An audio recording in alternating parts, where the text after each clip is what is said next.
नमस्कार और जय हिंद। कैसे हैं आप सब? मैं हूं आपकी एजुकेटर शिवांगी और आज विजेता सीरीज में हम विधानसभा करने वाले हैं। अब विजेता सीरीज राजस्थान की जो राज्यव्यवस्था जिसके बारे में हम करते हैं, जिसमें भारत की राज्यव्यवस्था भी पढ़ते हैं।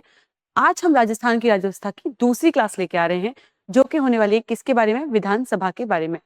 विधानसभा की जो मेजर आइडेंटिफिकेशंस हैं, किस तरीके से विधानसभा होती है, विधान परिषद क्या होती है, दोनों किस स्टेट का भाग है, ये सब हम कवर कर चुके हैं डिटेल्ड एक और क्लास में जो ऑलरेडी हो चुकी है। आपने अगर वो क्लास नहीं देखी है तो आप देख सकते हैं, आपके कॉन्सेप्ट बहुत थरली क्लियर हो जाएंगे। लेकिन फिर भी जिन बच्चों को इस क्लास के बाद वो क्लास देखनी होगी, उनके लिए मैं छोटे छोटे आपको बिट्स एंड पीसेस में इंफॉर्मेशन फिर भी इस क्लासेस में जरूर दूंगी। आज हम विधानसभा पढ़ने वाले हैं। जब हम स्टेट लेजिस्लेचर के बारे में पढ़ते हैं, जब हम स्टेट लेजिस्लेचर को पढ़ते हैं, तो हमको पता चलता है कि किसी भी स्टेट में हमको विधानसभा तो देखने को मिलती ही है, बट कुछ कुछ स्टेट्स में हमको विधान परिषद भी देखने को मिलता है, जो कि स्टेट लेजिस्लेचर का पार्ट है। किसका पार्ट है? स्टेट लेजिस्लेचर का पार्ट है। अब लेजिस्लेचर क्या होता है? जैसा कि मैं आपको पिछली क्लास में बता चुकी थी, लेजिस्लेचर वो भाग होता है हमारी सरकार का, हमारी गवर्नमेंट का या संसदीय प्रणाली का, जो हम फॉलो करते हैं भारत में, जिसमें कानून बनाया जाता है, जिसमें विधि यानी कि लॉ के ऊपर काम किया जा सकता है। ठीक है, वो होता है हमारा लेजिस्लेचर अंग। जो क्या होता है, उसको एग्जीक्यूट करता है, उसको जमीनी स्तर पर उतारता है, उसको लागू करता है, वो होता है हमारा एग्जीक्यूटिव अंग, जिसको हम कार्यपालिका कहते हैं। बट आज हम लेजिस्लेचर के भी विधानसभा वाले भाग को पढ़ने वाले हैं। ठीक है, आगे बढ़ते हैं। देखिए किस इस टाइप की दिखती है विधानसभा मोस्टली स्टेट्स में। ऑन एन एवरेज आपको इस टाइप की देखने को मिलेगी। एक स्पीकर होगा जो प्रिसाइडिंग ऑफिसर होता है, जो बीच में बैठता है, और इस तरफ हमको क्या देखने को मिलते हैं? ये सब क्या है? MLA। क्या है ये? MLA है। ठीक है, अब एक MLA और MLC में क्या अंतर होता है? आई होप आपको पता होगा। अगर आपको नहीं पता है तो MLA वो सदस्य होते हैं जो विधानसभा के सदस्य होते हैं, और MLC वो सदस्य होते हैं जो विधान परिषद के सदस्य होते हैं। ये इंडिया की तरह नहीं है, चाहे आप राज्यसभा के मेंबर हो चाहे लोकसभा के मेंबर हो, आप दोनों को MP कहा जाता है, पर स्टेट में ऐसा नहीं होता है। ठीक है, अब हमारे लिए इंपॉर्टेंट हो जाता है जानना, अगर हम पढ़ ही रहे हैं किसके बारे में? विधानसभा के बारे में। तो विधानसभा आखिर होती क्या है? आर्टिकल यानी कौन से अनुच्छेदों में ये डिस्क्राइब्ड है, कौन से भाग यानी कौन से पार्ट में ये डिस्क्राइब्ड है, सब कुछ हमारे लिए इंपॉर्टेंट हो जाता है जानना। तो सबसे पहले अगर हम देखें तो भाग 6 यानी कि पार्ट 6 ऑफ द कॉन्स्टिट्यूशन में हमको स्टेट की लेजिस्लेचर के बारे में देखने को मिलता है कि किस तरीके से स्टेट का गवर्नेंस रन करता है। वहीं हमको देखने को मिलता है कि आर्टिकल यानी अनुच्छेद 168 से 212 के बीच में गवर्नेंस ऑफ स्टेट डिस्क्राइब्ड है, जिसमें ये कहा गया है कि स्टेट किस तरीके से रन करेगा, यानी कि राज्य किस तरीके से अपनी राज्य व्यवस्था को चलाएगा। राज्य यानी स्टेट की बात हो रही है, वो किस अनुच्छेद में है? आर्टिकल 168 से 212 तक के बीच में है। यहाँ पे हमको कुछ बेसिक ट्रिविया दिया गया है, आप देख सकते हैं। सबसे इंपॉर्टेंट आपके लिए क्या है? राजस्थान विधानसभा की जो प्रथम बैठक हुई थी, किसकी? विधानसभा की, 31 मार्च 1952 को हुई थी, और इनके पहले स्पीकर कौन थे? श्री नरोत्तम लाल जोशी थे। अब हम जानेंगे कि जैसे कि मैंने आपको बताया 168 आर्टिकल से स्टार्टिंग होती है किसकी? स्टेट लेजिस्लेचर की। तो सबसे पहले आर्टिकल में क्या आता है? सबसे पहले आर्टिकल में आता है कि हर एक स्टेट के पास एक विधानसभा मैंडेटरी है, यानी कंपलसरी है, और जो स्टेट्स एक जिनके पास परिषद भी है वो होते हैं दो सदनीय, जिनके पास सिर्फ विधानसभा है वो एक सदनीय होते हैं। क्या होता है एक सदनीय दो सदनीय? हम देखते हैं इसमें। कुछ राज्यों में दो सदन होते हैं, उनको हम द्विसदनीय कहते हैं। क्या क्या होता है? एक विधान परिषद होती है और एक विधानसभा होती है, यानी legislative assembly and legislative council. ठीक है, जो दूसरा भाग है वो इस बारे में बात करता है कि जो शेष जितने भी स्टेट्स हैं उसमें मैंडेटरी है कि विधानसभा तो होगी ही, तो वो एक सदनीय होते हैं। कौन से होते हैं? एक सदनीय होते हैं। अगर हम बात करें राजस्थान की प्रकृति के बारे में कि राजस्थान किस टाइप की सिस्टम को फॉलो करता है, तो आपको मालूम ही होगा कि राजस्थान क्या है? एक सदनीय है, क्योंकि राजस्थान में क्या नहीं है? परिषद तो नहीं है, सिर्फ विधानसभा है। ठीक है, तो बाकी के ऐसे कौन से स्टेट्स हैं जिसमें विधान परिषद भी है? ऐसे स्टेट्स हैं हमारे पास 6। कितने हैं? 6। पहले 7 थे, जम्मू कश्मीर भी उसका हिस्सा था, अब जम्मू कश्मीर उसका हिस्सा नहीं है। हमारे पास सिर्फ 6 स्टेट्स हैं। कौन कौन से हैं वो 6 स्टेट्स? सबसे पहले है आंध्र प्रदेश, फिर है तेलंगाना, उत्तर प्रदेश, बिहार, महाराष्ट्र और कर्नाटक। ये हैं वो 6 स्टेट्स जो कि द्विसदनीय हैं। अब बात करते हैं, क्या राजस्थान को जरूरत नहीं पड़ी कि वो भी द्विसदनीय हो? क्या स्टेट्स को फायदा होता है एक्स्ट्रा अगर उनके पास एक्स्ट्रा एक परिषद होता है। देखिए डिपेंड करता है स्टेट की नीड पे, स्टेट की रिक्वायरमेंट पे, उसकी गवर्नेंस पे ये डिपेंड करता है। क्या उसको दो दो हाउसेस की जरूरत पड़ रही है अपनी गवर्नेंस के लिए? कुछ स्टेट इस बात को कंपलसरी मानते हैं, कुछ स्टेट्स को लगता है उनका विधानसभा से काम चल जाएगा, क्योंकि जो मेजर डिसीजन मेकिंग पावर है लोकसभा की तरह वो विधानसभा ही है, वही सारे डिसीजंस लेती है। कुछ कुछ स्टेट्स में हमको देखने को मिलता है कि विधान परिषद का उतना रेलेवेंस नहीं है जितना होना चाहिए। राज्यसभा फिर भी कुछ डिसीजंस ले सकता है, लेकिन विधान परिषद उतने डिसीजंस भी नहीं ले सकता। तो इसलिए अगर हम मोटा मोटी लगाएं तो विधान परिषद का उतना बड़ा रोल भी नहीं होता है। फिर भी राजस्थान ने कई बार प्रयास किया है कि उनके स्टेट में भी परिषद हो, जैसे कि हमको देखने को मिलता है कि 18 अप्रैल 2012 में इसकी पहली बार फरमाइश की गई थी, रिक्वेस्ट भेजी गई थी। किसके द्वारा? अशोक गहलोत तुम्हारे मुख्यमंत्री थे उस वक्त, उसके उनके द्वारा फिर विधान परिषद विधेयक पास किया गया था 2013 में, जो राज्यसभा में पेश किया गया था कि हमारे राजस्थान को भी एक परिषद चाहिए, और उसके लिए उन्होंने एक विधेयक यानी बिल पास करवाया था, यानी रखवाया था, प्रस्तुत किया था, पास नहीं करवाया था।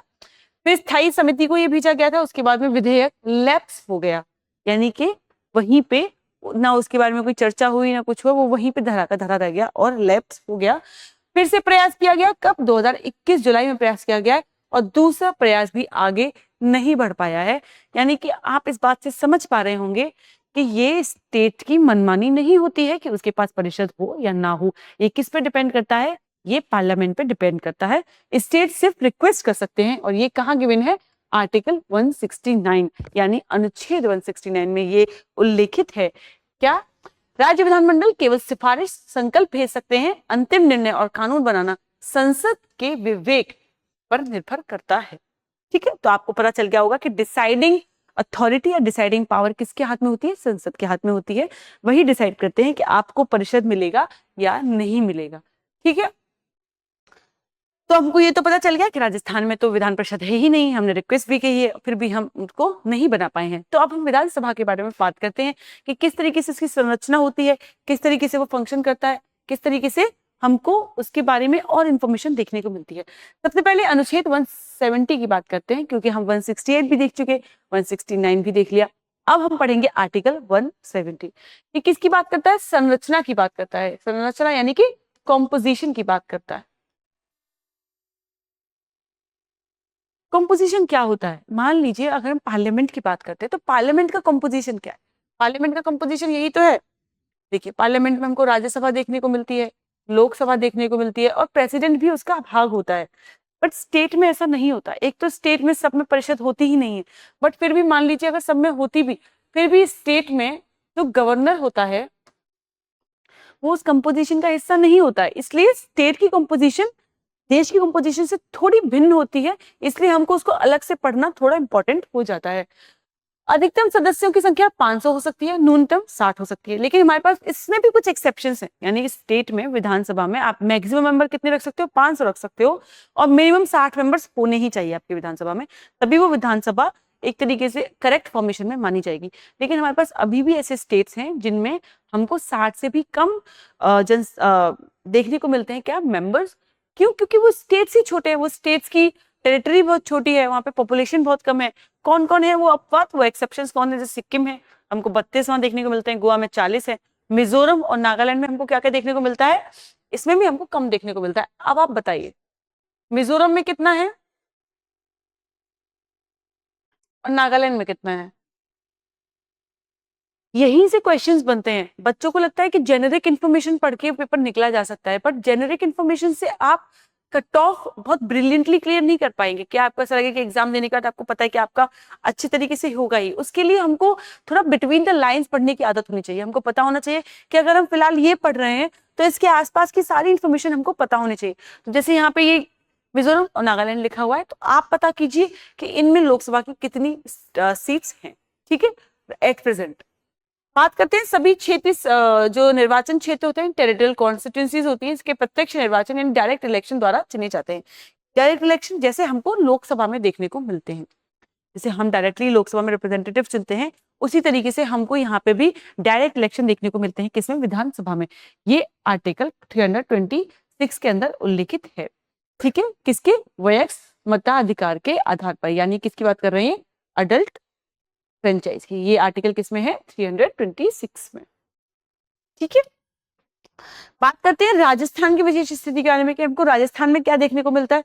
वर्तमान में राजस्थान विधानसभा की कुल सदस्य संख्या कितनी है? 200 है। इसमें अनुसूचित जाति हेतु 34 और अनुसूचित जनजाति हेतु 25 सीटें आरक्षित हैं। ठीक है। और हमको सबसे इंपॉर्टेंट बात क्या देखनी है कि लोकसभा की राजस्थान की सीटें कितनी है? 25 और राज्यसभा की कितनी है? 10। ये तो आपको पता है, क्वेश्चन इतनी बार आ चुका है, जहां पे आपको स्टेट्स को क्रोनोलॉजी में लगाना होता है कि या तो रोज राज्यसभा की सीट्स के आधार पर या फिर लोकसभा की सीट्स के आधार पर। अब हम बात करेंगे किसके बारे में? सदस्यता के बारे में। हमने ये तो देख लिया कि कौन कौन कितने कितने मेंबर्स हो सकते हैं, क्या कॉम्पोजिशन होती है, उनको डायरेक्ट इलेक्शन से हम चुनते हैं। अब हम बात करेंगे कौन उनका सदस्य बन सकता है, उसकी एलिजिबिलिटी क्या है। तो हम देखते हैं कि आर्टिकल 173 यानी कि अनुच्छेद 173 के अंतर्गत विधानमंडल की सदस्यता हेतु हमको योग्यता की क्वालिफिकेशंस देखने को मिलती हैं, जिसमें क्या है कि वो भारत का नागरिक होना चाहिए, निर्वाचन आयोग द्वारा निर्धारित शपथ और प्रतिज्ञान तीसरी अनुसूची से, जो हम थर्ड शेड्यूल में पढ़ते हैं, क्या ओथ्स पढ़ते हैं, सेम वही हमको यहाँ देखने को मिलती है। विधानसभा हेतु न्यूनतम आयु कितनी है? 25 वर्ष है। विधान परिषद हेतु कितनी है? 30 वर्ष है। ठीक है। मुझे पता है आपको मालूम होगा, बट मुझे चाहती हूँ कि आप मुझे लोकसभा और राज्यसभा की भी बता दें यहाँ पे। क्या ये सेम है या कुछ अलग है? बताइए। संसद द्वारा निर्धारित अन्य योग्यताएं रखता हो जनप्रतिनिधित्व अधिनियम 1951 के अनुसार। ठीक है। इसमें कुछ और भी हो सकता है, ये डिपेंड करता है हमारे एक्ट पे। अनुच्छेद 191 में हम अयोग्यताएं पढ़ती है कि कौन किस आधार पे एक इंसान को डिस्क्वालीफाई किया जा सकता है विधानसभा के मेंबर बनने पे। पहली बार, अगर वो ऑफिस ऑफ प्रॉफिट में हो, यानी कोई ऐसा पद धारण करता हो जिससे उसको लाभ होता हो apart from his government position. क्या हो? दिवालिया घोषित हो गया हो, यानी बैंकरप्ट घोषित हो गया हो, भारत का नागरिक न हो और स्वेच्छा से किसी विदेश राज्य की नागरिकता उसने ले ली हो, यानी कि अपनी सिटीजनशिप को अबेंडन कर चुका हो, या संसद द्वारा बनाए गए किसी कानून के तहत अयोग्य घोषित होता हो, या 10वीं अनुसूची यानी दल बदल जो कानून है 10th शेड्यूल में, किसमें? 10th शेड्यूल में हम पढ़ते हैं ना anti defection law, anti defection law हम पढ़ते हैं, उसके अंतर्गत अगर अयोग्य घोषित हो गया हो तो भी वो डिस्क्वालीफाई हो जाता है विधानसभा का मेंबर बनने के लिए। ये हमने पढ़ लिया किन से आप मेंबर बन सकते हैं और कौन सी आपकी डिस्क्वालिफिकेशन अयोग्यताएं हो सकती हैं जिनसे आपको खारिज भी किया जा सकता है। ठीक है। फ्लो आप देख चुके हैं, पहले हमने कंपोजिशन देखी, इलेक्शंस देखे, हमने योग्यताएं देखी, अयोग्यताएं भी देखी। अब हम क्या देखेंगे?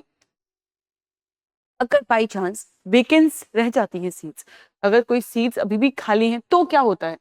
ठीक है। या फिर कोई व्यक्ति दो दो जगह पे आ जाता है, या तो मान लीजिए आपने पढ़ा होगा कि कई बार ऐसा होता है कि आप एमएलए के चुनाव भी जीत जाते हैं या एमपी के भी जीत जाते हैं, या आपने अपने एमएलसी के भी जीत लिए और एमएलए के भी जीत लिए। फिर क्या होता है?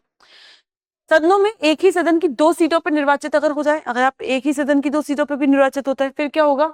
या विधानमंडल की अनुमति के बिना 60 दिन तक बैठकों से अनुपस्थित रहे तो सीट रिक्त हो जाती है, यानी कि वेकेंट हो जाती है। कब तक? अगर आप 60 दिनों तक एब्सेंट रहते हैं। क्या कहते हैं? एब्सेंट रहते हैं। और आर्टिकल 192 में हम क्या देखते हैं कि बेसिकली अगर हमको कोई डिस्क्रिपेंसी देखने को मिलती है, कुछ डिफरेंट देखने को मिलता है किसमें? निर्वाचन में, इलेक्शन में, किसके मेंबर्स के, तो जो गवर्नर होता है वो क्या होता है? इलेक्शन कमिश्नर से कंसल्ट करता है और उनकी जो राय होती है वो क्या होती है? बाध्य होती है। क्या होती है? बाइंडिंग होती है। ठीक है। ये हमको कौन से केस से देखने को मिलता है? Hansraj versus state of Punjab में ये उल्लेखित है। ये आपके लिए इंपॉर्टेंट हो सकता है। अब हम बात करेंगे किसकी? शपथ, कार्यकाल और विघटन की, यानी ओथ, टेन्योर और डिसोल्यूशन। कौन आपको ओथ दिलाता है? एक एमएलए का कार्यकाल कितना होता है? और उसका विघटन, यानी कि अगर विधानसभा बैठी है तो उसका डिसोल्यूशन किस तरीके से हो सकता है। बात करते हैं आर्टिकल 188 में हमको क्या उल्लेखित है कि सदस्यों द्वारा शपथ या प्रतिज्ञान, ये हमको कहाँ देखने को मिलता है? 188 में पूछा जा सकता है। ये आर्टिकल आपके लिए इंपॉर्टेंट है 188 कि हमको कौन से आर्टिकल के अंतर्गत हमको ओथ देखने को मिलती है? आर्टिकल 188 यानी अनुच्छेद 188 के अंतर्गत हमको शपथ या प्रतिज्ञान देखने को मिलता है। प्रत्येक सदस्य को पदभार ग्रहण करने के पूर्व राज्यपाल या उसके द्वारा नियुक्त किया गया कोई व्यक्ति समक्ष तीसरी अनुसूची, वही थर्ड शेड्यूल में निर्धारित प्रारूप में शपथ लेनी होती है। तो या तो आपको गवर्नर शपथ दिलाता है, या गवर्नर द्वारा कोई इंसान अगर उसने नियुक्त किया है तो वो भी आपको शपथ दिला सकता है। ये भी आपके लिए इंपॉर्टेंट है। एक बार एक पीएस में आ चुका है, ये क्वेश्चन पीसीएस में पूछा जा चुका है, जिसमें ये कहा था कि गवर्नर किसी को नियुक्त नहीं कर सकता, बट आपको पता होना चाहिए कि गवर्नर नियुक्त कर सकता है और वो आपको शपथ दिला सकता है अपार्ट फ्रॉम गवर्नर। और ये किस सिचुएशन में हो सकता है, कोई बता सकता है? आप मुझे कमेंट करके बताइए कि किन सिचुएशन में गवर्नर को किसी को अपॉइंट करने की जरूरत पड़ सकती है, वरना तो गवर्नर ही दिलाएगा ना ओथ। बात करते हैं आर्टिकल 172 यानी अनुच्छेद 172 की राज्य विधानमंडल की अवधि के बारे में, यानी कि टेन्योर के बारे में हम पढ़ेंगे कि कितने टाइम तक उसका टेन्योर रहता है। सामान्यतः प्रथम बैठक की तिथि से 5 वर्ष रहता है, जिसके पश्चात यह स्वतः ही भंग हो जाती है, यानी कि खत्म हो जाती है, भंग हो जाती है। राष्ट्रीय आपातकाल यानी कि नेशनल इमरजेंसी, जो कि अनुच्छेद किस में है, 352 में दिया हुआ है, के दौरान संसद कानून बनाकर यह अवधि एक बार में कितने वर्ष तक बढ़ा सकती है? 1 साल तक। कितने वर्ष तक? 1 वर्ष, 1 ईयर तक बढ़ा सकती है। ठीक है, ये आपके लिए बहुत इंपॉर्टेंट फैक्ट है। और आपातकाल समाप्ति के 6 माह तक नहीं हो सकता, मतलब बेसिकली अगर आपातकाल समाप्त हो गया तो उसके 6 माह तक ये नहीं हो सकता है। ठीक है, 1 साल तक ही बढ़ा सकते हैं। राज्यपाल द्वारा समय पूर्व विघटन यानी डिसोल्यूशन कब होता है? अपने समय से पहले अगर आप उसका विघटन करते हैं तो उसको हम डिसोल्यूशन कहते हैं। और ये किसके द्वारा होता है? गवर्नर के द्वारा होता है, यानी राज्यपाल के द्वारा होता है। मुख्यमंत्री की सलाह पर होता है, राज्यपाल इसको करता है। ठीक है, समय से पहले उसको भंग कर देता है, डिसॉल्व कर देता है। किसकी? सीएम की सलाह पे उसको करता है। अब हम देखेंगे किसके बारे में? सत्र आहूत करना, सत्रावसान और स्थगन के बारे में, यानी कि सेशंस किस तरीके से होते हैं, प्रोग्रेशन क्या होता है, किसे मोशंस होते हैं, एडजर्नमेंट मोशन क्या होता है। ठीक है, ये सब हमको कहाँ देखने को मिलता है? आर्टिकल 174 में देखने को मिलता है। राज्य विधानमंडल के सत्र, सत्रावसान और विघटन के बारे में आज हम पढ़ेंगे।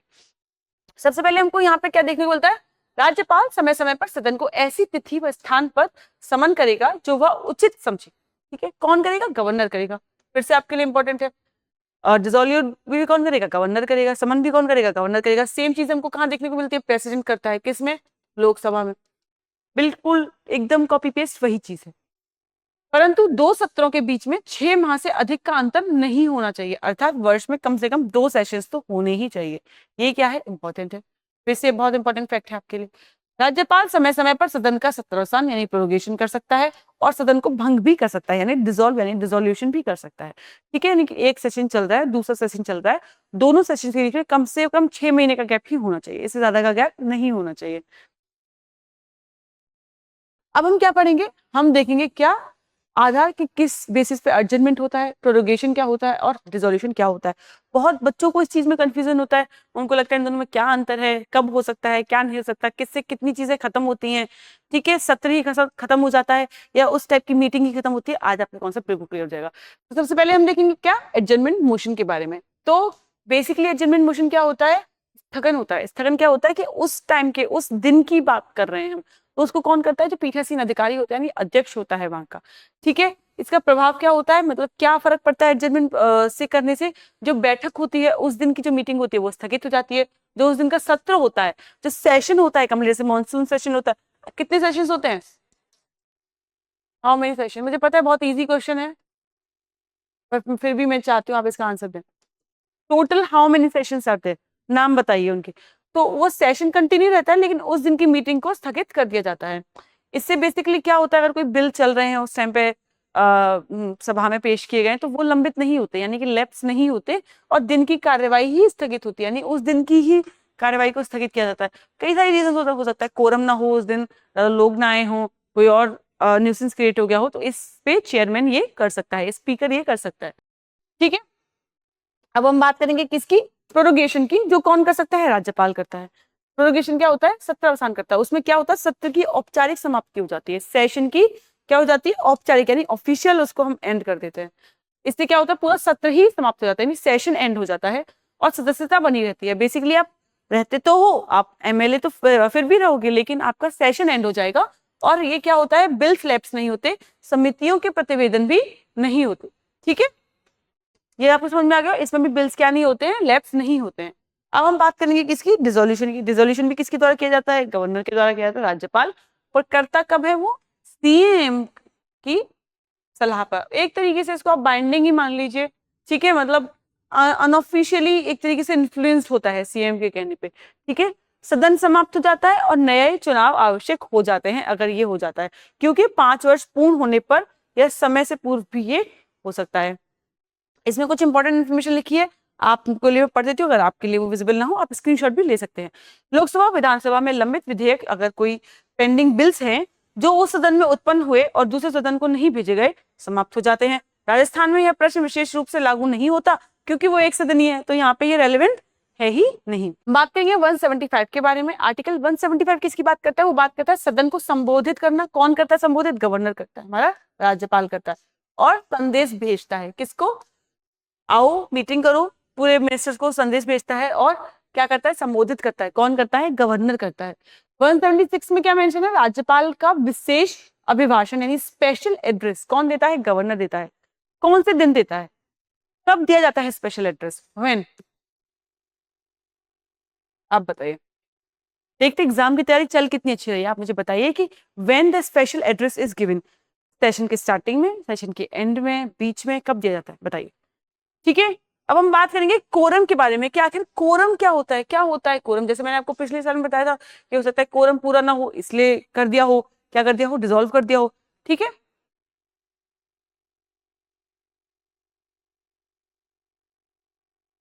देखिए सबसे पहले हमको देखने को मिलता है आर्टिकल 189 में हमको इनकी प्रक्रिया यानी कि प्रोसेस देखने को मिलती है। सबसे पहले हम बात करते हैं सभी प्रश्नों का निर्णय उपस्थिति एवं मत देने वाले सदस्यों को बहुमत से होगा, यानी अध्यक्ष, पीठासीन अधिकारी प्रथम बार में मत नहीं देते हैं। मान लीजिए कोई बिल इंट्रोड्यूस हुआ, उस बिल से रिलेटेड सबके डिफरेंट डिफरेंट मत हैं, सबने वोटिंग देना स्टार्ट किया और पता चला कि जो फेवर में है और जो अगेंस्ट है दोनों 50-50, बिल अटक गया। से पहले तो जो हमारा स्पीकर होता है या जो चेयरमैन होगा अगर परिषद है तो वोट नहीं देता, बट इन केस अगर क्या हो जाता है, टाई हो जाता है और बिल अटक गया है, तो वहां पे उस पॉइंट पे वो वोट दे सकते हैं। केवल बराबरी की स्थिति में निर्णायक मत वो देते हैं, कास्टिंग वोट जिसे कहा जाता है। कास्टिंग वोट का मतलब होता है जब आपको लगता है कि टाई हो चुका है तब आप अपना वोट देते हो, आप पहले से अपना वोट नहीं देते हो। कोरम की बात करें तो सदन की कुल सदस्य संख्या से 1/4 अगर लोग वहां पे आते हैं या 10 सदस्य जो भी अधिक हो, तो क्या होता है, इसके अभाव में कोई बैठक हो तो अध्यक्ष को यह कर्तव्य है कि वह या तो सदन को स्थगित कर दे या बैठक निलंबित कर दे जब तक गण पूर्ति ना हो जाए, यानी कोरम पूरा ना हो जाए। तो कोरम कब पूरा होता है? जब कुल संख्या का 1/10 यानी 10वां भाग और 10 सदस्य जो भी अधिक हो, ठीक है, वो हो, ये हमारा क्या होता है? कोरम होता है। ठीक है, 1/10 ऑफ द पॉपुलेशन। ठीक है, हम क्या क्या समझ चुके हैं अब तक? हमको कोरम समझ में आ गया है, क्वालिफिकेशंस हमने समझ लिए हैं, हमने ये समझ लिया है कि किस तरीके से उस प्रोसेस को स्टार्ट किया जा सकता है, प्रोरोगेशन, रिजोल्यूशन, एडजर्नमेंट के बीच का डिफरेंस हमने समझ लिया है। अब हम बात करेंगे किसके बारे में? स्पीकर और डिप्टी स्पीकर के बारे में, क्योंकि हमने कई बार इनका नाम ले लिया कि ये स्थगित कर सकते हैं, ठीक है, ये कोरम चेक करते हैं पूरा है कि नहीं है। तो कौन होते हैं स्पीकर? डिप्टी स्पीकर कौन होता है? डिफरेंस क्या होता है दोनों के बीच में? अनुच्छेद 178 में मेंशन है अध्यक्ष और उपाध्यक्ष का निर्वाचन विधानसभा अपने 2 सदस्यों को क्रमशः अध्यक्ष और उपाध्यक्ष चुनती है। कौन चुनता है? इसमें किसका भाग होता है? देखिए, या तो आप बताओ ईसीआई करवाती है या स्टेट इलेक्शन कमीशन करवाता है, बताओ। या फिर ये आपस में करते हैं? बताइए, क्योंकि ये बहुत इंपॉर्टेंट सवाल है, लोगों को अक्सर कंफ्यूजन होता है। लोगों को तो ये भी कंफ्यूजन होता है कि लोकसभा और राज्यसभा के इंटरनल जो इलेक्शंस होते हैं वो कौन कंडक्ट कराता है। ठीक है, लोगों को लगता है वो ईसीआई कंडक्ट कराता है। मैं जानना चाहती हूँ आप लोगों से कि आप लोग तो कंफ्यूज नहीं हो, आप मुझे बताओ कि इनके इंटरनल इलेक्शन कंडक्ट कौन कराता है। ठीक है, अनुच्छेद 179 में मेंशन है अध्यक्ष व उपाध्यक्ष का पद रिक्त होना, त्याग पत्र व हटाए जाना। ये हम 179 में पढ़ते हैं। क्या इस समय पढ़ते हैं? अध्यक्ष अपना पद उपाध्यक्ष को संबोधित करके, मान लीजिए जो स्पीकर है अगर उसको रेजिग्नेशन देना है तो अपना रेजिग्नेशन किसको देता है? डिप्टी स्पीकर को देता है। ठीक है, और उपाध्यक्ष किसको देता है? वो अध्यक्ष को देता है। अगर डिप्टी स्पीकर को अपना रेजिग्नेशन देना है तो वो किसको देगा? स्पीकर को देगा। अध्यक्ष को सदन के तत्कालीन सभी सदस्यों को बहुमत से पारित संकल्प द्वारा हटाया जा सकता है, परंतु ऐसा संकल्प लाने से 14 दिन पूर्व नोटिस देना होता है। किसको? स्पीकर को। ठीक है, स्पीकर को हटाया जा सकता है लेकिन स्पीकर को ऐसा, आप मोशन पास करने से पहले उनको आपको 14 डेज का नोटिस देना होता है। किसको? स्पीकर को। सदस्य न रहने पर अध्यक्ष उपाध्यक्ष का पद स्वतः ही रिक्त हो जाता है, और अगर वो मेंबर नहीं है तो ऑफ कोर्स वेकेंट तो हो ही जाएगी सीट। ठीक है, बात करते हैं अनुच्छेद 180 की, उपाध्यक्ष या अन्य व्यक्ति अध्यक्ष के रूप में कार्य करने की शक्ति। ठीक है, हम बेसिकली यहाँ पे देखेंगे कि आखिर अगर वो उसके मेंबर्स हैं तो उस पोजीशन पे वो किस तरीके से काम कर सकते हैं। कौन? उपाध्यक्ष, है ना, या फिर कोई और मेंबर है, अगर उस टाइम पे वो अध्यक्ष के रूप में कार्य कर रहे हैं, तो उनकी शक्ति उस टाइम पे क्या होंगी। जब अध्यक्ष का पद रिक्त हो जाता है तो उपाध्यक्ष या राज्यपाल द्वारा कोई नामित सदस्य, यहाँ पे भी आपके लिए इंपॉर्टेंट, यहाँ पे भी जो गवर्नर होता है वो नामित कर सकता है, अगर उपाध्यक्ष भी नहीं है उस पॉइंट पे, कार्यभार संभालता है। यहाँ पे आपके लिए एक सबसे इंपॉर्टेंट सवाल, क्या राजस्थान के पास अभी एक उपाध्यक्ष है? Do we have a deputy speaker right now? है तो कौन है, बताइए। अब हम बात करेंगे आर्टिकल 181 के बारे में। आर्टिकल 181 किसकी बात करता है? वो बात करता है नेचुरल जस्टिस के बारे में। अब नेचुरल जस्टिस क्या होती है? बेसिकली वो बात करता है कि जब किसी स्पीकर या डिप्टी स्पीकर को हटाने की बात चल रही है तो उस टाइम पे वही वहां पे क्या ना हो, प्रिसाइडिंग ऑफिसर्स ना हो, क्योंकि ये नेचुरल जस्टिस के खिलाफ है। वो इन्फ्लुएंस कर सकते हैं डिसीजन मेकिंग को, इसलिए उस टाइम पे वो वहां पे उस पोजीशन पे नहीं होने चाहिए। ये हमको क्या देखने को मिलता है? नेचुरल जस्टिस, जो आर्टिकल 181 में। ये आपके लिए एक बेसिक डिफरेंस है, किसमें? स्पीकर और डिप्टी स्पीकर में। आप चाहें तो इनका स्क्रीनशॉट ले सकते हैं, बाकी हम मेजरली डिस्कस कर चुके हैं। अब हम किसके बारे में बात करेंगे? फंक्शंस के बारे में, शक्तियों के बारे में। किसकी शक्तियों के बारे में? स्पीकर डिप्टी स्पीकर की शक्तियों के बारे में हम बात करेंगे। सदन की बैठकों की अध्यक्षता तथा व्यवस्था बनाए रखना किसका काम है? स्पीकर का काम है। यह निर्णय करना कि कोई विधेयक यानी कोई बिल, मनी बिल तो नहीं है, ऑर्डिनरी बिल तो नहीं है, ये कौन डिसाइड करेगा? स्पीकर। कौन से आर्टिकल के थ्रू? 199 के थ्रू। यह निर्णय क्या होता है? अंतिम होता है, फाइनल होता है। प्रश्नों और प्रस्तावों की स्वीकार्यता करना या फिर उनको खारिज करना। 10वीं अनुसूची यानी कि 10 शेड्यूल के अंतर्गत दल बदल जो कानून है उसके अंदर अगर उनको लगता है कि कुछ प्रश्न है, उन पर निर्णय कौन देगा? वो भी हमारा कौन देता है? स्पीकर देते हैं। 10वीं अनुसूची पैरा या क्षेत्र विवादास्पद बार बार न्यायिक समीक्षा के विषय पे रहा है, यानी कि इस पे तो इतने क्वेश्चंस बनते हैं आपके 10 शेड्यूल के ऊपर। कौन इसमें फाइनल वर्डिक्ट दे सकता है? किसका से लास्ट होता है? क्या ये बाइंडिंग होता है, नहीं होता है? ठीक है, तो आपको 10 शेड्यूल तो बहुत इन डेप्थ पता होना चाहिए, उसके हर एक आर्टिकल आपको इन डेप्थ पता होना चाहिए। ठीक है, समितियों का गठन भी कौन करता है? सभापतियों की नियुक्ति भी कौन करता है? स्पीकर करता है। कमिटीज बनाएगा, कमिटीज के चेयरमैन बनाएगा कौन? स्पीकर। ठीक है, ये हैं आपके लिए कुछ राजस्थान विधानसभा के क्या हैं, देखिए। फिलहाल हमारे पास अध्यक्ष हैं, सारे नहीं हैं ये कुछ इंपॉर्टेंट स्पीकर्स हैं जिनके एक कार्यकाल में या तो कुछ इंपॉर्टेंट काम हुआ हो। पहले हम जोशी जी हैं जो कि प्रथम थे, फिर हमको ये रामनिवास मिर्जा देखने को मिलते हैं जिनका हमको मैक्सिमम टाइमलाइन देखने को मिलता है, फिर श्रीमती सुमित्रा सिंह है क्योंकि वो प्रथम महिला अध्यक्ष थी। ठीक है, इस तरीके से आप ये पूरा स्क्रीनशॉट ले सकते हैं, आपको ये PDF भी किसमें मिल जाएगी? टेलीग्राम चैनल में मिल जाएगी। ठीक है, अब हम बात करेंगे किसकी? राज्यपाल विधानमंडल संबंधी गवर्नर और लेजिस्लेटिव रिलेशंस के बारे में बात करेंगे कि जो गवर्नर होता है, जो राज्यपाल होता है, वो स्टेट की लेजिस्लेचर के साथ मिलकर किस तरीके से काम करता है। जैसे हमने प्रेसिडेंट को देखा था, हर बिल जाने से पहले प्रेसिडेंट का स्टैंप लगता था उस पर, प्रेसिडेंट लास्ट में स्टैंपिंग ड्यूटी की तरह काम करता था। ठीक है, और बहुत सारी पावर्स थी जो प्रेसिडेंट के पास होती थी। उसी तरीके से जो राज्यपाल होता है वो स्टेट के साथ कैसे सामंजस्य में काम कर सकता है, हम अभी इसमें पढ़ते हैं। राज्यपाल विधानमंडल का अभिन्न भाग होते हुए सदन के सदस्य नहीं होते हैं। ठीक है, उनकी भूमिका निम्न प्रावधानों में स्पष्ट है। पहले हम बात करेंगे 174 में, वो क्या करते हैं? सत्र को आहूत करते हैं, पत्रावसान करते हैं और उनका विघटन भी करते हैं। हम ऑलरेडी इन सबको पढ़ चुके हैं, क्या क्या दोनों का डिफरेंस है हम ये भी देख चुके हैं। ठीक है, संबोधन का संदेश भेजते हैं और विशेष अभिभाषण भी देते हैं। अनुच्छेद 213 में अध्यादेश यानी ऑर्डिनेंस पास करते हैं। ऑर्डिनेंस क्या होता है ये आपके लिए बहुत इंपॉर्टेंट है। ये आर्टिकल 213 में है, प्रेसिडेंट भी पास करता है, उसका आर्टिकल क्या होता है? इसी तरीके से रिवीजन होता है। आपको लगता होगा मैम बहुत फ्रीक्वेंटली क्वेश्चंस पूछती हैं, बट इशू इज कि जब हम क्वेश्चंस नहीं करते हैं, हम उस कंटेंट को बस रट्टाफिकेशन की तरह पढ़ते हैं। अगर हम कॉन्स्टेंटली उसको इन चेक रखते हैं कि क्या हमको पिछले वाले ऑर्डिनेंस जो हमने पढ़ा था उसका आर्टिकल याद है, नहीं आता तो हम पता करके उसको पता करते हैं, उससे क्या होता है? रिविजन फास्ट होता है। बताइए प्रेसिडेंट किस आर्टिकल में अनुच्छेद पास कर सकता है? बताइए, प्रेसिडेंट किस आर्टिकल में अध्यादेश पास कर सकता है? सॉरी, तो ऑर्डिनेंस क्या होता है? गवर्नर पास करता है अगर बाई चांस स्टेट की किसी लिस्ट में उनको कोई लॉ बनाना है इमरजेंसी में, विधानसभा उस टाइम पे सेशन में नहीं है। किस टाइम पे सेशन में ऑफ होती है विधानसभा? 6 महीने के लिए, आपको पता होगा 2 सेशन के बीच में 6 महीने का गैप होता है। ऑर्डिनेंस को लॉ बनाने के लिए कितना वक्त चाहिए? 6 महीने 6 माह का समय चाहिए। ठीक है, अगर वो नहीं होता है तो क्या होगा? सीज टू ऑपरेट हो जाएगा, यानी कि खत्म हो जाएगा।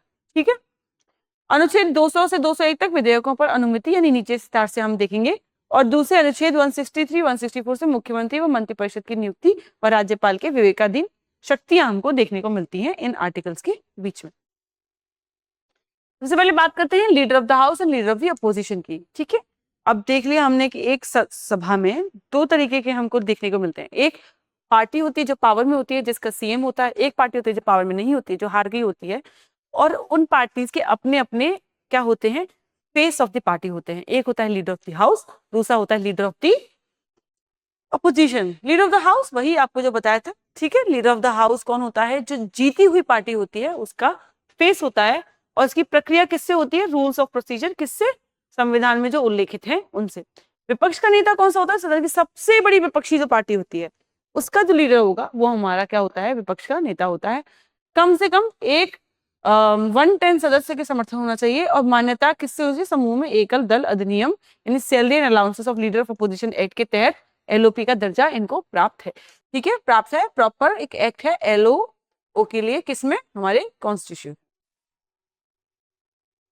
ठीक है, बात करते हैं राजस्थान की स्थिति के बारे में। तो सदन नेता मुख्यमंत्री श्री भजनलाल शर्मा है इस टाइम पे, और विपक्ष के नेता कौन है, टीकाराम जूली। ठीक है, उप विपक्ष के नेता भी हैं, बट वो आपके लिए इतना इंपॉर्टेंट नहीं है। ये आपके लिए कुछ क्या है, बिल्स है, उनकी डेफिनेशंस हैं, कौन उनको प्रस्तुत कर सकता है, उनसे क्या होता है, वो किसके अंतर्गत आते हैं, सब आपको देखने के लिए मिल जाएगा। सबसे पहले बात करते हैं लेजिस्लेटिव प्रोसीजर और टाइप्स ऑफ बिल के बारे में। तो अनुच्छेद 196 में हमको ये देखने को मिलता है कितने टाइप के बिल होते हैं। आप देखोगे तो बहुत टाइप के बिल होते हैं। ठीक है, आपको इन कई प्रोसेस से गुजरना होता है। सबसे पहले क्या करोगे, आप उनको पेश करोगे, क्योंकि हम तो अभी एक सदनीय है, विधानसभा है राजस्थान में बस, तो हमको सिर्फ एक ही बार विधानसभा में गो थ्रू होना है, जिनमें दो स्टेट्स में दो होते हैं, परिषद भी होती है, उनके लिए डबल प्रोसेस होता है। पहली बार क्या होता है, 3 वाचन होते हैं, रीडिंग्स होती है। ठीक है, फिर प्रथम वाचन परिचय होगा, फिर विस्तृत चर्चा होगी, समिति चरण होगा, फिर धारावार चर्चा होगी, तृतीय वाचन होगा, अंतिम पारण होगा, और फिर वो पास हो जाएगा। पहली बार बात करते हैं ऑर्डिनरी बिल के बारे में। सामान्य विषयों पर जो कानून बनाते हैं वो ऑर्डिनरी बिल होते हैं। इसको कौन प्रस्तुत कर सकता है, कोई भी सदस्य इसको प्रस्तुत कर सकता है। वही 3 प्रोसेस से समानतः गुजरता है, कुछ खास इसमें हमको देखने को नहीं मिलता है। दंड विधेयक, मनी बिल, वेरी इंपॉर्टेंट। इसमें क्या होता है, बेसिकली टैक्सेस, ठीक है, संचित निधि, जो बेसिकली फाइनेंशियल डिसीजन होते हैं, इन सब के बारे में बात होती है। केवल एक मंत्री यानी राज्यपाल की पूर्व अनुशंसा से इसको पास कर सकता है, यह है आपके लिए इंपॉर्टेंट।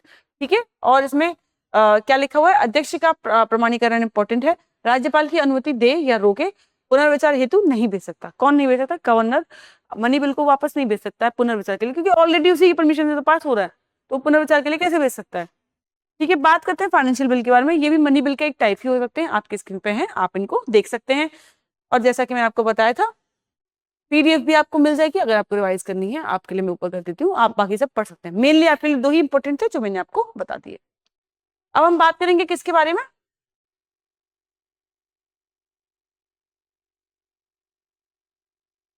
हम बात करेंगे ऑर्डिनरी बिल और मनी बिल के डिफरेंसेस के बारे में। ये आपके लिए इंपॉर्टेंट हो सकता है।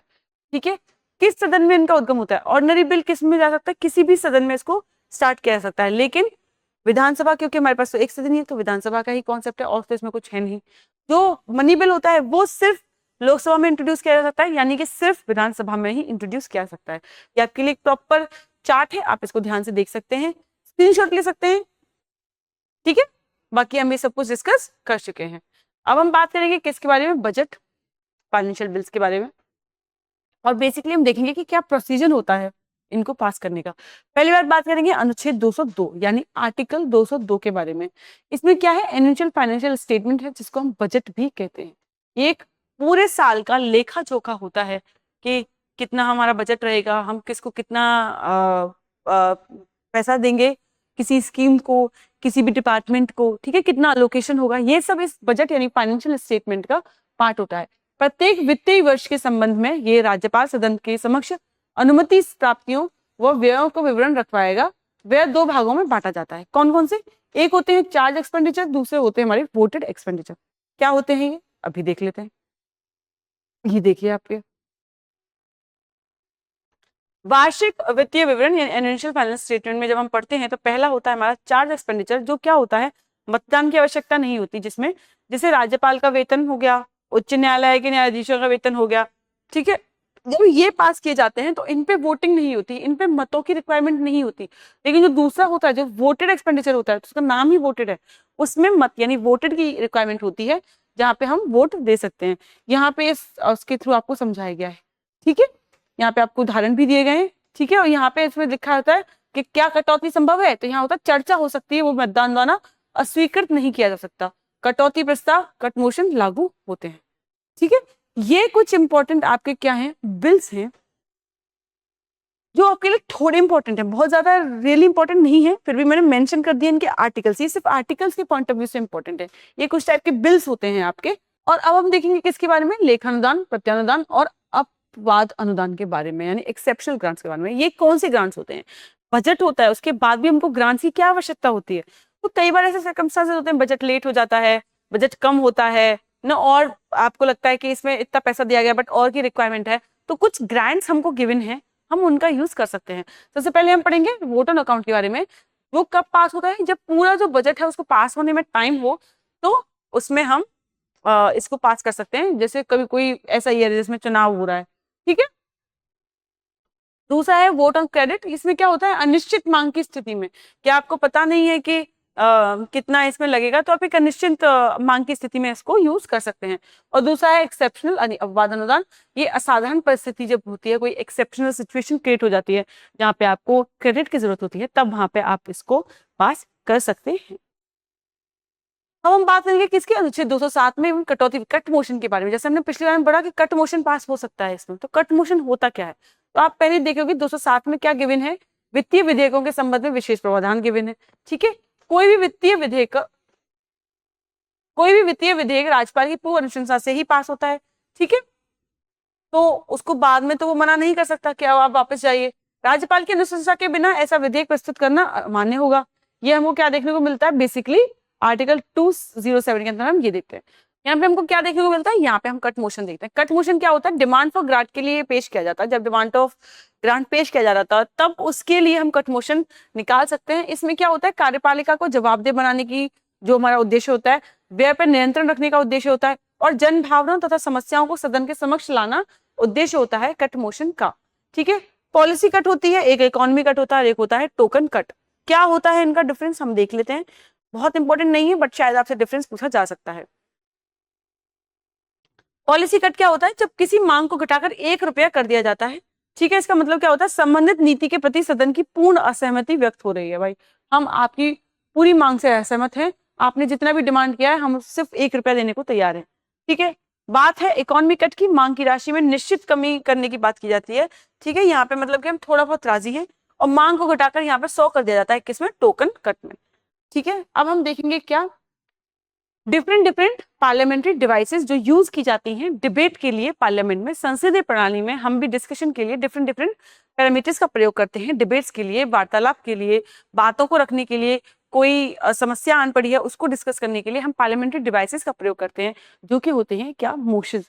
इसमें एक क्वेश्चन आर है, दूसरा 0 आर है, फिर एडजमेंट मोशन है, नो कॉन्फिडेंस मोशन है, कॉन्फिडेंस मोशन है, सेंसर मोशन है, और क्या है हमारा, कॉलिंग अटेंशन मोशन, यानी कि ध्यान आकर्षण प्रस्ताव। सब कुछ आपको एकदम डीपली क्लियर है, मैं आपको मेजर बता देती हूँ। क्वेश्चन आर क्या होता है, क्वेश्चन आर होता है सदस्य मंत्रियों से प्रश्न पूछते हैं। ठीक है, यहाँ पे आपको दिख जाएगा क्या प्रश्न पूछते हैं, किस टाइप के प्रश्न पूछते हैं। 0 आर हमारा इन्वेंशन है। एडजमेंट मोशन में क्या होता है, तत्काल लोक महत्व के मामलों पे अगर कोई बात करनी है तो सामान्य कार्रवाई को रोक दिया जाता है, और इस बारे में हम बात करते हैं। नो कॉन्फिडेंस ये होता है जब आपको आपकी रूलिंग पार्टी में अविश्वास हो जाता है, और आप उन पे ये देखते हो कि शायद वो उस सही से बहुमत में नहीं है, और आप इसको पास करने की कोशिश करते हो। अगर ये पास हो जाता है तो सरकार गिर जाती है। इसी तरीके से काफी सारे मोशन है, आप देख सकते हो, स्क्रीनशॉट ले सकते हो। ये आपके लिए मैंने कुछ कमिटीज लाई हुई हैं। ये कमिटीज आपके लिए इंडियन पर्सपेक्टिव से भी इंपॉर्टेंट है। ये कमिटीज कौन सी होती हैं, जब भी विधानसभा या लोकसभा या राज्यसभा काम करती है, तो सारा काम सब लोग नहीं कर सकते, कमिटीज बनाई जाती हैं डिफरेंट सब्जेक्ट्स के ऊपर, अलग अलग विषयों के ऊपर अलग अलग कमिटीज बनाई जाती हैं, जो कि उन विषयों के ऊपर थोड़ा इन डिटेल काम करती हैं। चाहे सर्वेस कराना हो, फैक्ट्स इकट्ठा करना हो, डिटेल्स करना हो, एनालिसिस करनी हो, तो ये सब इन कमिटीज का काम होता है। जैसे होती है पब्लिक अकाउंट कमेटी, ठीक है, फिर होती है हमारी एस्टिमेट कमेटी, एक होती है committee on public understanding, petitions committee, ये सब इसकी डिटेल्स भी यहाँ पे गिवन है। पब्लिक अकाउंट कमेटी में क्या लिखा हुआ है, जो सीएजी होता है वो यहाँ पे प्रतिवेदन की जांच करता है यहाँ पे, और सरकारी व्यय जो होते हैं उनकी नियमितता की समीक्षा भी करता है, एनालिसिस भी करता है। बाकी आपको यहाँ पे डिटेल्स भी गिवन है। रिवीजन आपका बहुत फास्ट हो जाता है टेबल्स के थ्रू, आप देख सकते हैं। स्टेट के पीओवी से शायद इतना इंपॉर्टेंट ना हो, बट फिर भी हमको कमी नहीं छोड़नी है, इसलिए आप इसके ऊपर गो थ्रू कर सकते हैं। ये है हमारा लास्ट जो है एंटी डिफेक्शन लॉ, जिसके बारे में हमने स्टार्टिंग में बात की थी। एंटी डिफेक्शन लॉ क्या होता है? डिस्क्वालिफिकेशन का क्या होता है? जरिया होता है जिसके थ्रू एमएलए हो या एमपी हो उसको डिस्क्वालीफाई किया जा सकता है। कौन करता है इसको? हम ऑलरेडी डिस्कस कर चुके हैं, बट अगर आपको याद है तो आप मुझे कमेंट सेक्शन में बताइए। ये कौन सा संविधान संशोधन से लागू हुआ था? 52nd, यानी 52nd सीए से ये लागू हुआ था, जो कब आया था? 1985 में आया था, जिसके द्वारा 10वीं अनुसूची यानी कि 10th शेड्यूल में ये आया था कि जो अनुच्छेद 191(2) व 101(2) से जुड़ी है, जो बात करती है कि स्वेच्छा से अपनी राजनीतिक पार्टी की सदस्यता अगर आप त्याग रहे हो या पार्टी व्हिप के विरुद्ध मतदान कर रहे हो या अनुपस्थित रह रहे हो जब तक पूर्व अनुमति 15 दिन के भीतर अगर आपको माफी नहीं मिली है, निर्दलीय सदस्य द्वारा किसी दल में अगर आप शामिल हो गए, आप निर्दलीय चुने गए थे लेकिन आपने कोई दल चुन लिया है उसके बाद में, या मनोनीत यानी नॉमिनेट सदस्य द्वारा 6 माह बाद भी किसी दल में शामिल हो गए हो, तो आपको क्या कर दिया जाता है? आपको खारिज कर दिया जाता है as a member anti defection law के थ्रू। दल बदल कानून क्या होता है, इसके ऊपर भी हम एक डिटेल वीडियो लेके आएंगे। क्या आपको चाहिए जानना है क्या होता है ये इन डिटेल? आप कमेंट सेक्शन में मुझे बता सकते हैं। अब आपके लिए है बहुत इंपॉर्टेंट क्वेश्चन। मैं जानना चाहती हूँ आपने क्लास कितने अच्छे से देखी, आपको राजस्थान के बारे में कितनी डिटेल्ड नॉलेज है और आप कितने अपडेटेड हैं। तो आप मुझे बताइए कि राजस्थान विधानसभा के वर्तमान उपाध्यक्ष यानी डिप्टी स्पीकर कौन है? आप मुझे बताइए। ए घनश्याम तिवारी, बी कालीचरण सर्राफ, सी वासुदेव देवनानी और डी यह पद रिक्त है। क्या है आपका जवाब? ए, बी, सी या डी? कमेंट बॉक्स में लिखिए। और इसी तरह विजेता सीरीज के साथ जुड़े रहिए, जिसमें हम भारत की राज्य व्यवस्था और राजस्थान की राज्य व्यवस्था दोनों साथ में कर रहे हैं आपकी कंठस्थ और संपूर्ण तैयारी के लिए। तो विजय की तैयारी के लिए जुड़े रहिए विजेता सीरीज के साथ। धन्यवाद। अब एग्जाम की तैयारी को और बेहतर करने के लिए हमारे चैनल को लाइक, शेयर और सब्सक्राइब करना ना भूलें।